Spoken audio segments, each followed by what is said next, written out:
और इसलिए साथियों आज मैं फिर एक बार आईएनएस विक्रांत की इस पवित्र साधना स्थली से, पराक्रमी स्थली से तीनों सेना के जाबाज जवानों को फिर एक बार सैल्यूट करता हूं। साथियों, जब दुश्मन सामने हो, जब युद्ध की आशंका हो,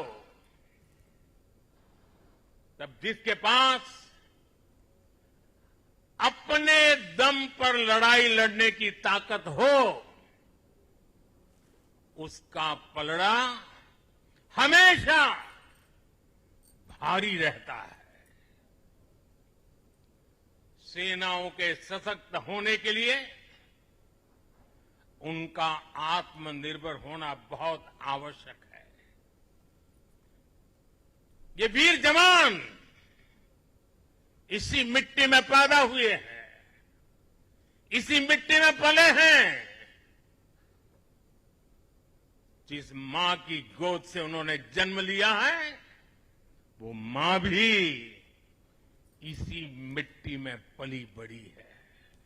और इसलिए इस मिट्टी के लिए मरने के लिए, इस मिट्टी के मान सम्मान के लिए अपने आप को खपा देने की वो प्रेरणा रखता है। दुनिया से 6.5 फीट के हट्टे कट्टे जवानों को लाके मैं खड़ा कर दूंगा और कहूंगा आपको पैसे बहुत दूंगा, लड़ लो। क्या वो आपकी तरह मरने के लिए तैयार होंगे?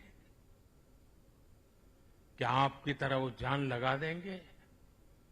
जो ताकत आपका भारतीय होने में है, जो ताकत आपका जीवन भारत की मिट्टी से जिस प्रकार से जुड़ा हुआ है, वैसे ही हमारा हर औजार, हमारा हर शस्त्र, हमारा हर पुर्जा जैसे जैसे भारतीय होता जाएगा, हमारी ताकत को 4 चांद लग जाएंगे।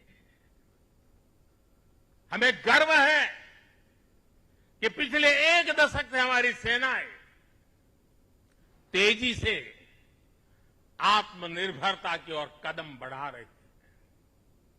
हमारी सेनाओं ने हजारों ऐसे सामानों की लिस्ट बनाई और तय किया कि अब ये सामान बाहर से नहीं मंगवाया जाएगा। नतीजा ये हुआ कि सेना के लिए जरूरी ज्यादातर साजो सामान अब देश में ही तैयार होने लगा है।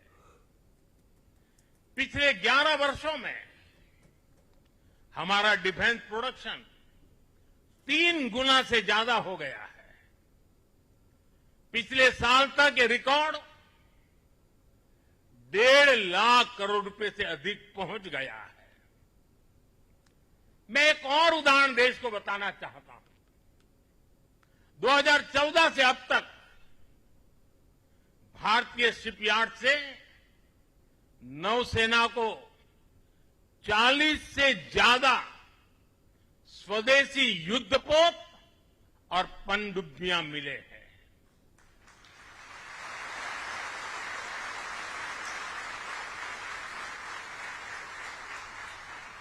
और देशवासी, आप जहां भी मुझे सुन रहे हो, एक आंकड़ा याद रखना।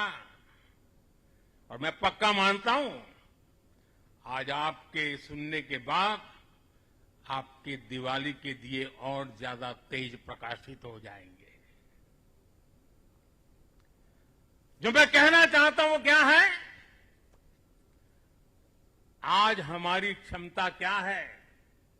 अब तो औसतन हर 40 दिन में एक नया स्वदेशी युद्धपोत या पनडुब्बी नेवी में शामिल की जा रही है।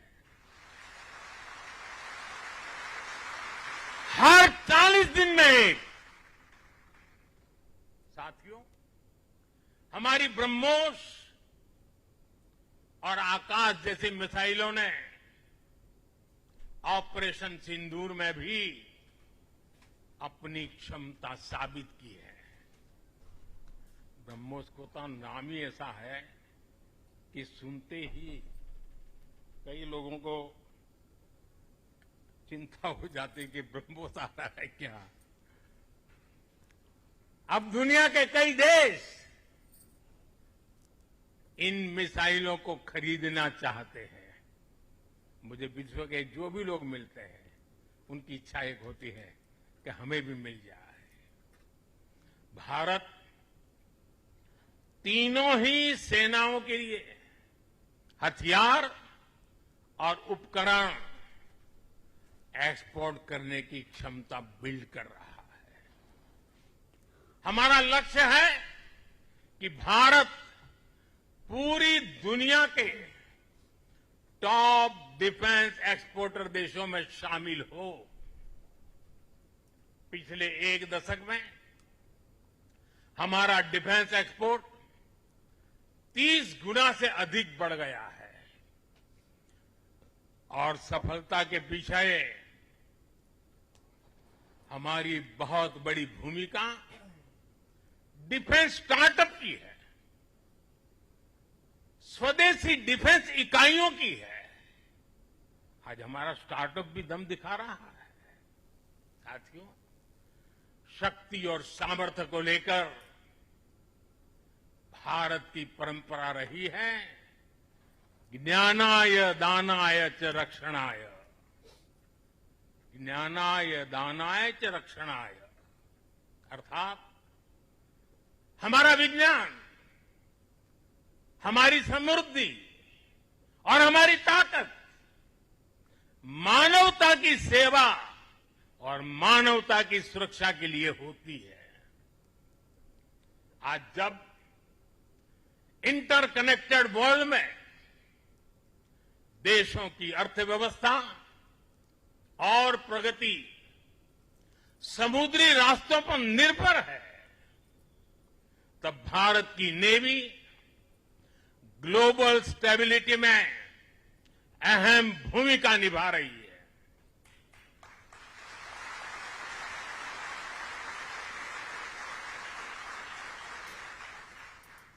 आज दुनिया की 66% ऑयल सप्लाई,